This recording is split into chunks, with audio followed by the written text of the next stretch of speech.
Inside the large supermarket just outside the Blissful Gardens residential complex, Su Rong was pushing a shopping cart, carefully perusing the food aisles.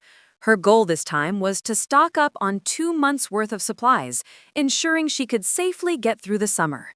With the world in such chaos, home wasn't entirely safe either, but stocking up on food offered some measure of security. In these troubled times, the supermarket wasn't crowded. People were scattered in twos and threes, selecting their goods. An air of impatience hung over everyone, as if they were being chased. The white LED lights of the supermarket were jarring, casting a glare on the shoppers and shrouding each of them in a kind of surreal gloom. Su Rong tilted her head, glancing out through the glass windows. Her previously calm expression suddenly shattered. At some point, a faint fog had begun to rise outside. Beyond it, the trees became blurred and indistinct, tall, slender silhouettes of black that looked like contorted limbs. The fog was visibly thickening, and in an instant, the distant scenery was completely obscured. She wasn't the only one to notice.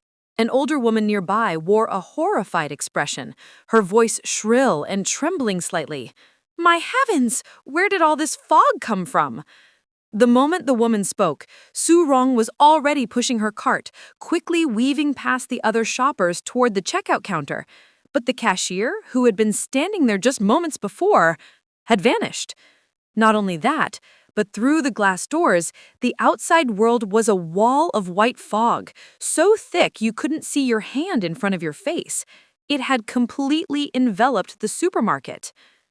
"If I'm not mistaken, we've been chosen by the rules of a weird tale," a man's voice cut through the silence, laced with a subtle gravity.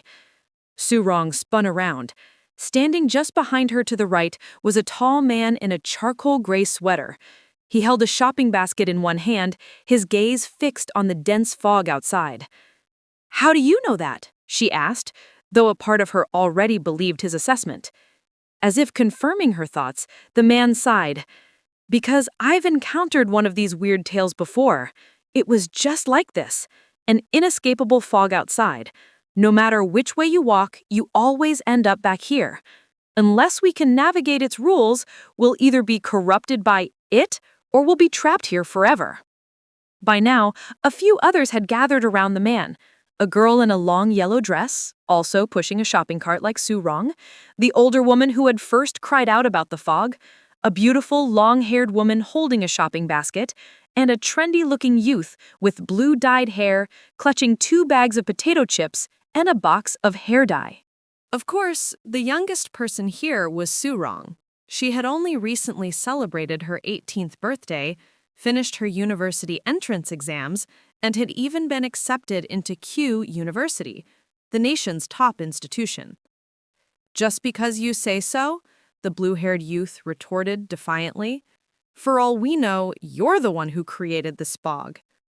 The man shot him a sidelong glance. "Then by all means, pretend I said nothing. Go and see for yourself." Without sparing the youth another look, he continued. "Has everyone here read the Compendium of Common Weird Tale Rules?" "We have," came the unified reply, which included the blue-haired youth. Despite his provocative nature, he was at least smart enough not to actually test that theory by walking outside. The Compendium of Common Weird Tale Rules was a publication by the Global Alliance for Weird Tale Research. Compiled from countless case summaries, it was a general set of rules applicable to almost any weird tale. The first weird tale manifested globally 10 years ago, and in the years since, countless more had followed. Each time one appeared, it signified the loss of innumerable lives. Humanity, however, did not surrender without a fight. The compendium was one of their creations, a tool designed to increase the human survival rate. Beyond that, humanity had also discovered that these so-called weird tales were merely a game played by it. One could survive by finding the correct rules to clear the weird tale. If one could manage to destroy the avatar of it within the tale, the very source of the corruption, then the weird tale could be brought to an end completely. 10 years of experience had taught people not to simply give up.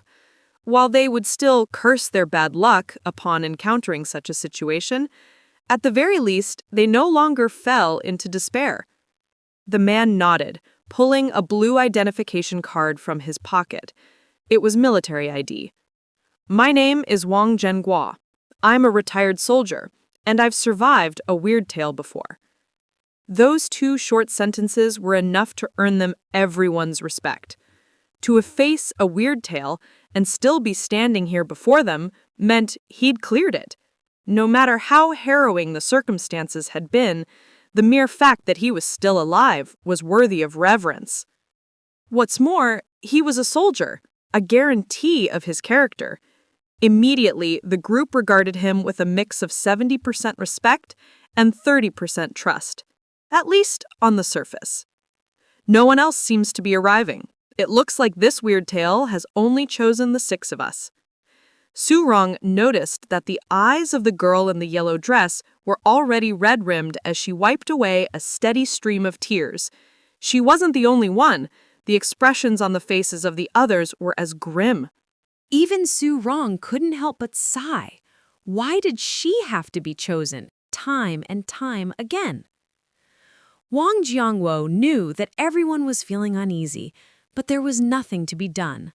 Sometimes, fate was just that unreasonable. "Chin up, kids. Once we successfully clear this weird tale and file a report on the outside, we'll become investigators." Investigator was the official designation for someone who had cleared at least one weird tale. After filing a report, the government would provide these investigators with incredibly generous stipends.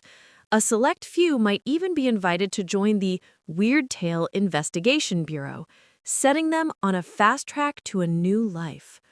At the thought of such a bright future, the gloom on everyone's faces lifted slightly. At least for the moment, no one felt like they were going to be the one to die. Since we've been chosen, we have to accept it. Things being as they are, let's start with some introductions. Wang Jiangguo looked around the group and pointed to the blue-haired young man. "You first." The blue-haired youth pouted. After hearing Wang Jiangguo's identity, he rather regretted his own thoughtless remark. Seeing that he was being singled out first, he was sure he had offended the man. "Just call me Zhao Peng. I work at a hair salon. Is that good enough?"